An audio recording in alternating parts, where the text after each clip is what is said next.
اهي حطيتها كده.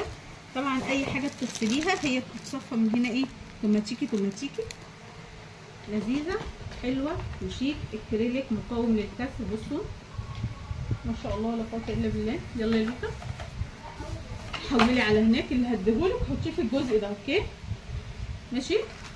معانا كمان الوايبس بتاعت الملابس اللي هي انت محتاجيها وانت خارجه. دايما بتحصل، خصوصا لو معانا اطفال، حاجه تقع على الهدوم يبهدلوا الدنيا مش عارف ايه. بسم الله جنب شويه يا حبيبي. ايه بصوا في 20 قطعه، ده حلو قوي وعملي جدا في الخروجات. تمام.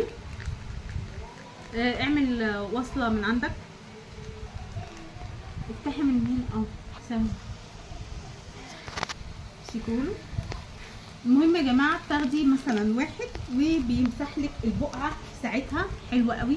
جواكت بقى، بناطيل، مش عارف ايه، المهم هو بينظف الدنيا وبيحقق في ساعتها من غير ما تبلي نفسك ولا تبهدلي نفسك، ولا تبهدلي مثلا لو معاكي بيبي ولا طفل ولا حاجه وبهدل نفسه كالعاده. هم ما شاء الله احباب الله معودينا على مفاجاتهم اللطيفه. فده اختراع حلو قوي. في منه بقى كذا شكل، وفي منه اللي هي علبه الوايبس العاديه، فاهمين؟ بسم الله بسم الله.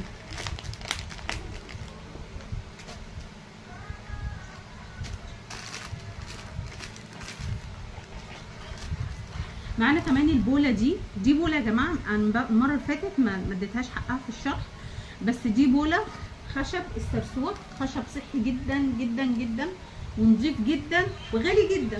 تمام. فالبوله شيك جدا قوي قوي قوي فوق ما تتخيلوا في التقديمات وفي الاكل في السلطات. مش مجرد خشب ومش حاجه بلاستيك، ده خشب سرسوع اصلي نظيف محترم، خامه محترمه جدا جدا جدا. طبعا اللي يخش على يعرف الفوائد بتاعته